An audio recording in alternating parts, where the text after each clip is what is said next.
All right, good evening, everybody, and welcome back to class. Hey, we are moving away from the sales side of our hotel and convention sales to the actual service side. And I've said many a times, as a sales manager, there was no more important people in our building than our service elements. So we call them crowd meetings directors. They've got different names depending upon different properties and what brand you're under. But for me, because in our world and being at a full service hotel, the promises that I made in any of my contracts had to be put into place, if you will, by our service team. So there was a combination of me knowing exactly what my team could do, um, and then making sure, obviously, that I communicated very well to them what the expectations were. They also are a key component for any sales manager when it comes to re-upping, if you will, getting someone to obviously book again for the near future. If they have a good service, if the program is done exactly to their likes and to their specs, chances are they will look at coming back to us again. If not, then it's a very difficult sell for me to convince them to come back to the hotel. So our services team, and I was very blessed. We had an incredible services team at the Crown Plaza when I was there. So that that element is different amongst every hotel. And the book does an outstanding job, as always, to kind of showing you guys the difference between more of your um, select service hotels as opposed to, say, a box hotel or a convention size hotel. So when you're looking more at the select services properties, um, the CSMs is what a lot of times they'll call them, are typically your sales managers. Now, these properties don't tend to have large amounts of meeting space. So it's a boardroom, maybe it's a small breakout room. So you're looking at meetings that are probably under 30 or 40, maybe as high as 40, but typically not any bigger than that. So your service team actually is your sales team. And that, in some ways, that makes it a little bit easier because obviously they're on the front end of what's being promised, of what expectations are, what the client has come to them and asked for. So then they can obviously then put it into motion. That's not always the case, but for your smaller properties, for your smaller properties, excuse me, that is kind of how it's handled.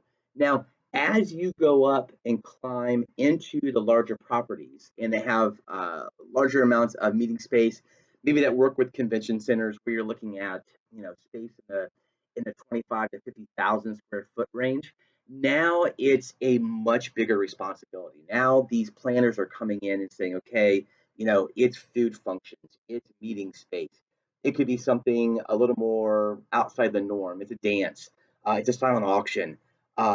Anything along those lines. Now that meeting planner comes in and has to kind of put their vision into place, right? And that's not always the easiest thing in the world to do because obviously hotels have limitations, and sometimes, and we talked about this earlier, when you dealt with planners that did not have a ton of experience or that were not true planners, right? They're administrative assistants, they're directors who this is the one meeting the year they do. You've got to inform them of some things, and so it was on the CSMs, your commission service managers, to really educate those clients to say, okay, you want a particular style in this room, well, you're going to have this AV, and it's going to cost this. That room setup's not going to work well because this wing of the room won't be able to hear the sound system or can't see the speakers. So they're there to kind of say, hey, I know our space better than anybody else. Let me see how I can take your vision and make it fit into our space. And they are miracle workers. They will make things happen. They are the ones when things go wrong for a planner. They're the superhero that comes in and fixes it. We used to always joke in our office that our CSMs always had, an extra meeting room tucked under their desks, and absolutely they could do $10,000 worth of AV for $1,000. That was never a problem. So those are the kind of things that the CSMs get to handle a lot of times. Typically, your CSMs are going to be some of your most detail-oriented people because you have to. You cannot let certain things go unchecked. You can't let them go. Boy, again, we kind of go back to you can't let the planner make the mistake of not doing certain things. So on the sales end, I try to be as inclusive as possible as I heard what planners wanted to do and made sure that I addressed everything to the best of my ability. I did not want surprises coming later on at to put on a certain meeting that was going to cost additional AV space, or you had to have certain food and beverage minimums to be in that size of a room. those are the kind of things I did not want our CSMs to have to broach with our contacts after the contract had been signed. That comes across very much like a bait and switch, and nobody wants to be in that position, and that's how we lose trust with our clients. So that is one of the things I try desperately to do. It does happen. Things fall through the cracks.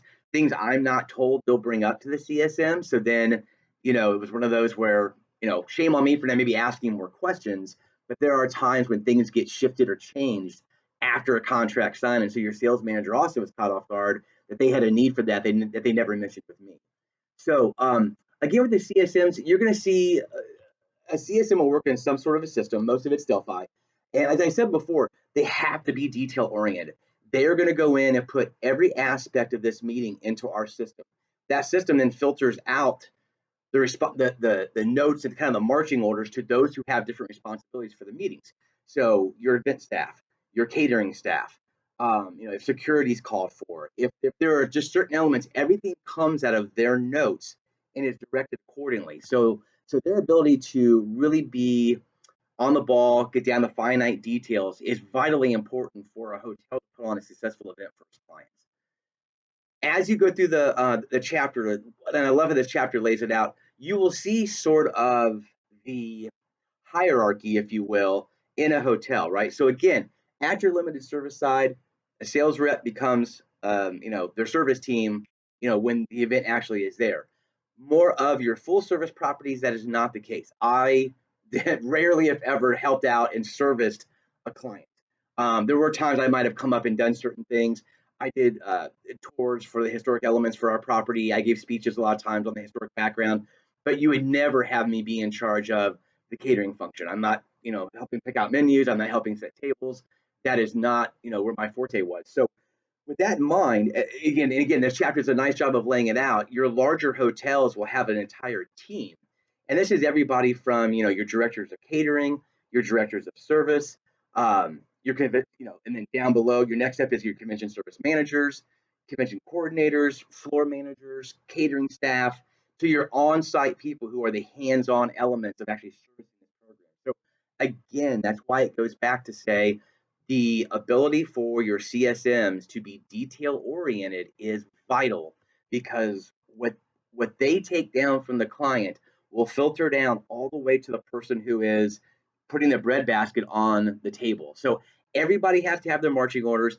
Everybody has to have their expectations.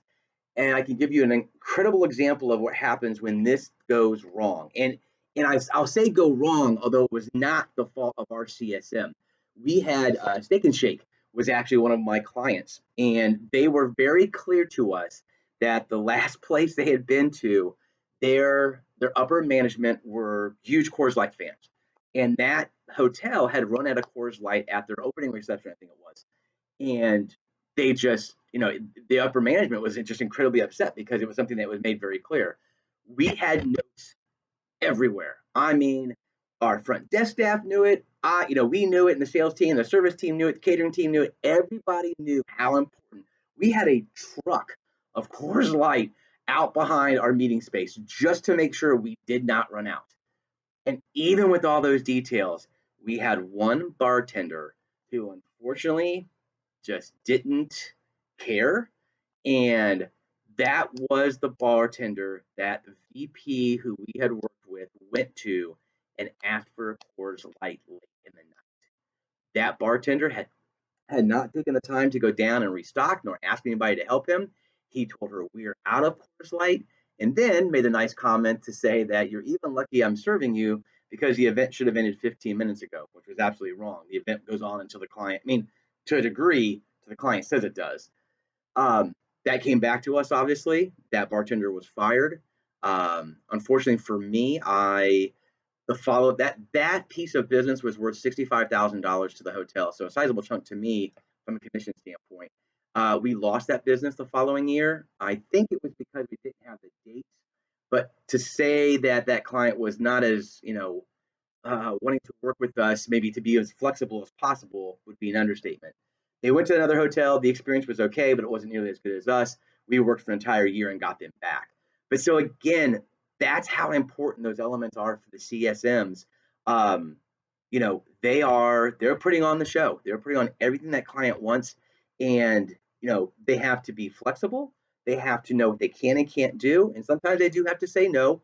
One of the worst things in the world to have to do if we don't have something or they can't afford it or whatever it is, and they have to be able to massage that message, very clearly and in a way that is very professional. So they always had a lot on their plates, and again, as I said before, I could never tell them enough how appreciative I was of the efforts that they put forth. It was an incredible group that we had. We were very fortunate. So that's kind of leading us into, and that's chapter 10. That leads us into the service side of things.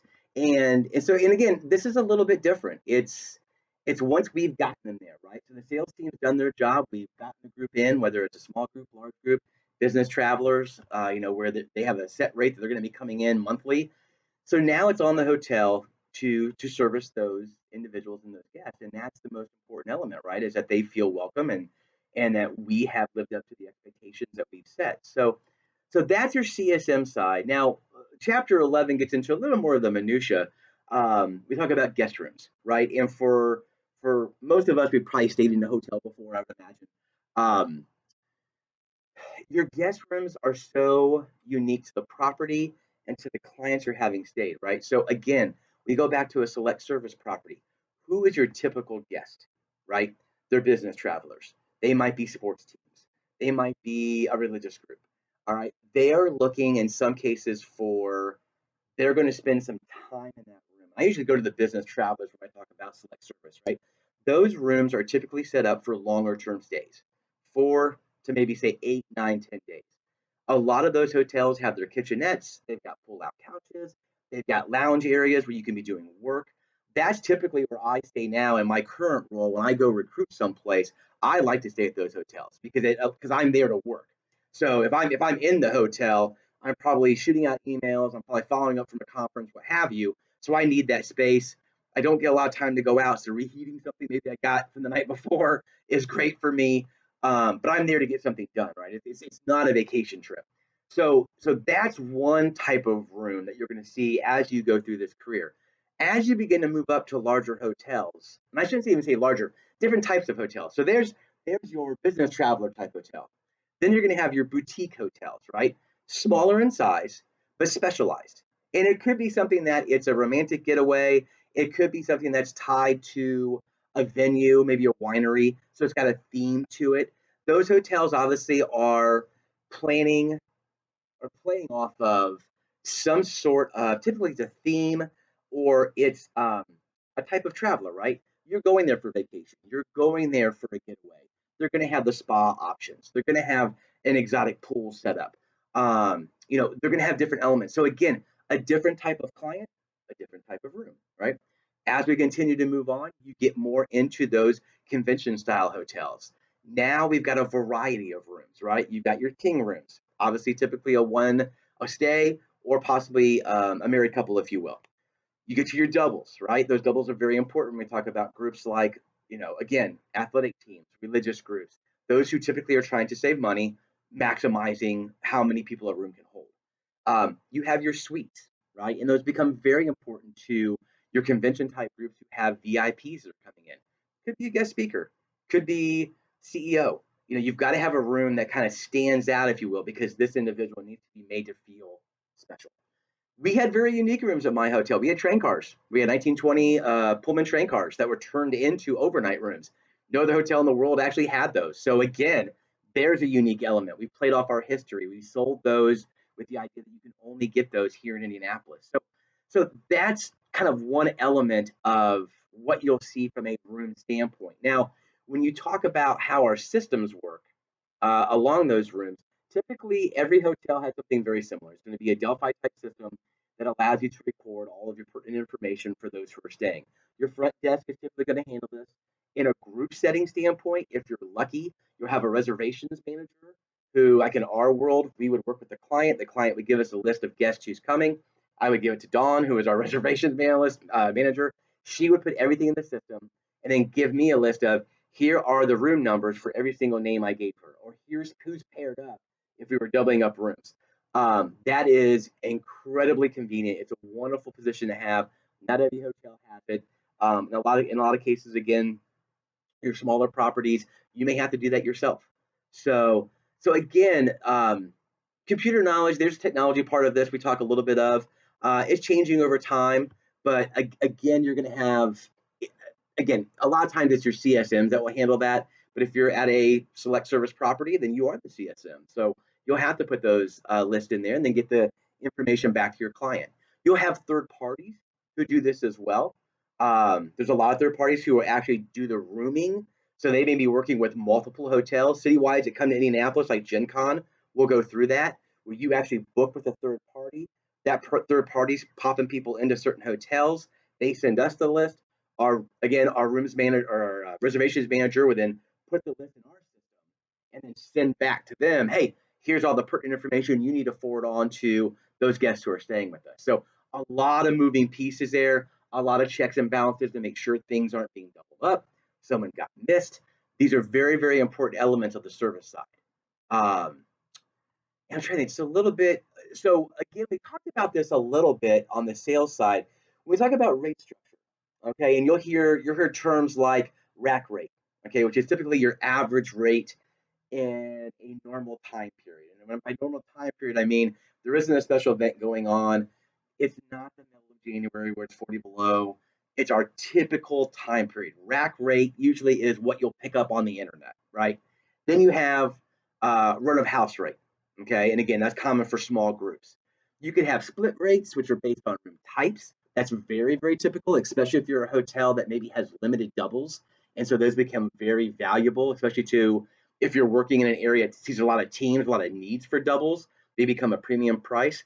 Our train cars had a premium price on them because there were only 22 in the entire hotel. Our suites definitely had a premium price because we only had two. We were very small in that regard. Where the Omni had, I want to say, 30 to 40, so they could be a little more flexible with the suite rate. It was still higher than a standard, but it wasn't probably as crazy as ours because they had more to play with. So these are the kind of things you're going to see when you talk about your guest rooms. Um, and again, we've kind of touched on this. That rate structure changes depending upon what's going on, right? So again, if it's Gen Con, if it's Final Four, if it's the Super Bowl, rates go through the roof because again, it's a supply and demand is hotel rooms just like airline seats, right? When demand is high, you can charge more for it because there's a desire for it. When demand is very low, you drop that rate, hoping that you'll take anybody and everybody to come in and fill those rooms. So you'll see there'll be seasons for a hotel. And it could be based on weather, it could be based on travel patterns in that particular area, it could be based on what comes into the city, right? Again, a lot of times cities who do a really nice job will they'll know what citywides come in on a regular basis. Gen Con always comes in Indianapolis. We get the Final Four every 4 years. Um, we have the Big Ten championships for football. I believe it's every 4 or 5. For basketball, it's every 4. So again, we know those are coming. So those spots in a hotel are typically protected because there's gonna be a high demand for rooms. Hence, we can charge more. Hence, we maximize our ability to make revenue. Okay. And again, as a hotel fills up, right, prices will go up with it. So maybe it's just a normal night. Again, you see this with select service properties all the time. You know, it just happens to be a busy travel period. Nothing else maybe is going on, but all of a sudden that hotel, which has 75 rooms, has 5 left. Well, the rack rate at the beginning of the day could have been 149, but with 5 rooms left, it's 209. And again, we look at our history, right? We go back and look at what we did the year before, what we did the month before, and we say to ourselves, okay, our history shows we will sell at this rate, right? If that's too high, we'll bring it down. Again, we kind of talked about this. When the day is over, I can't sell that hotel room anymore. I want to get rid of it one way or another. But at the same time, I want to maximize my revenue opportunities. That's where those revenue managers really, really become important. So with that in mind, we talked a little bit about with group blocks, how those work as well. A typical group block, you're going to have 30 days before the event will be a cutoff, and that allows us to sell unused rooms. It also means that if they have a minimum that they have to hit, at that point, they're paying for those rooms regardless of if they've picked them up. Now, some hotels will work with them and say, you know what? If I sell the rooms in your block, I got rid of them for you, I won't charge you a penalty.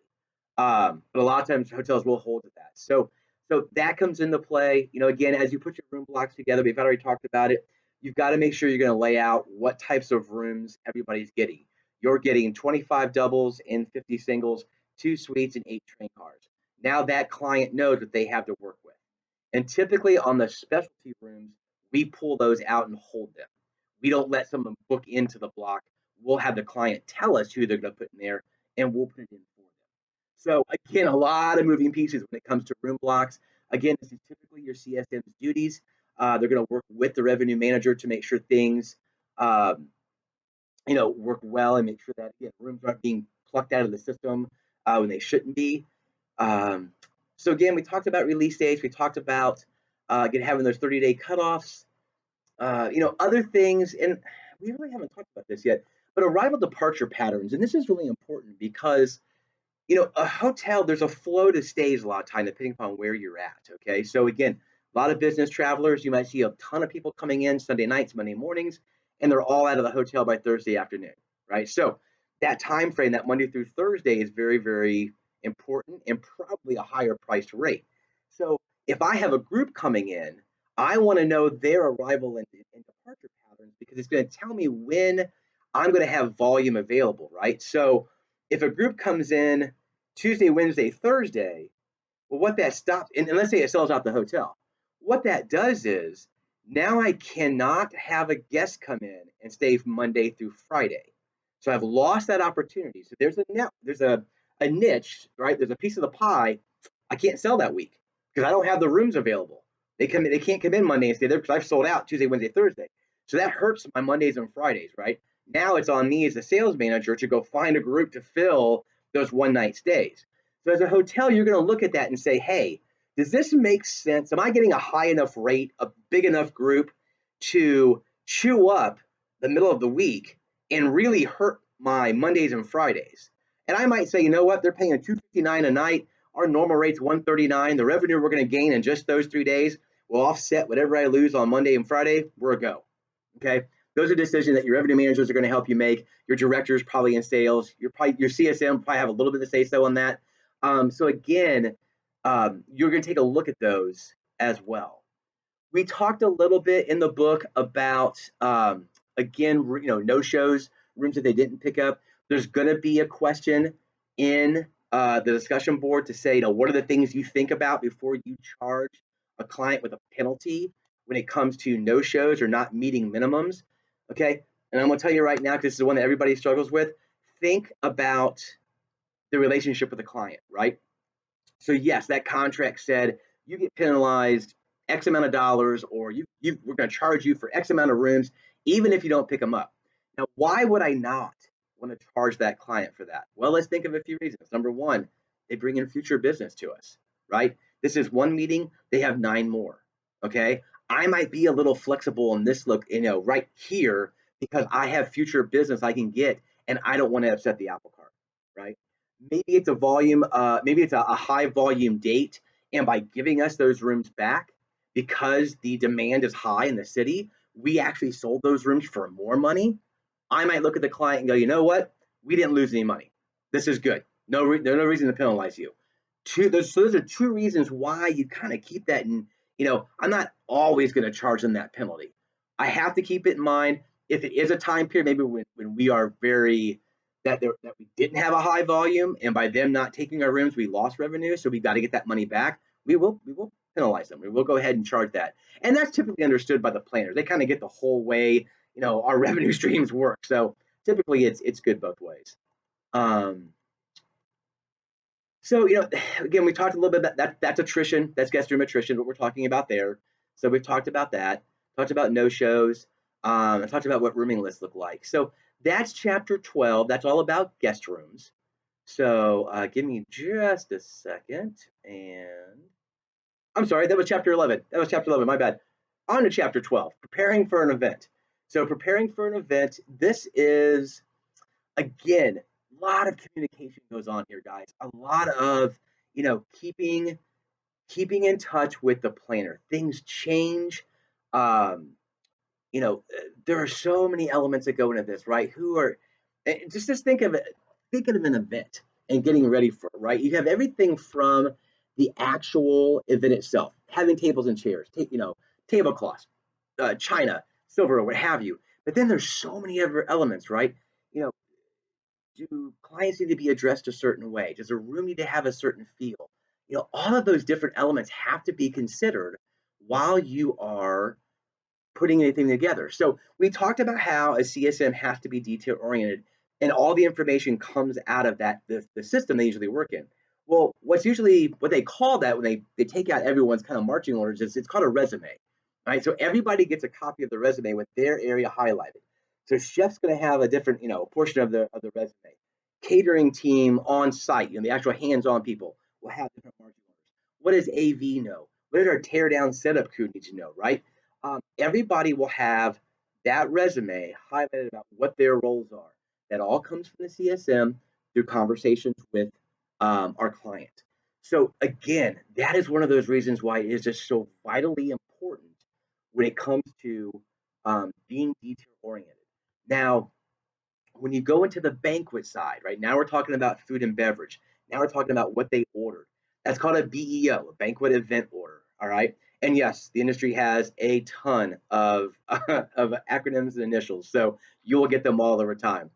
BEO is basically the resume for the kitchen, right?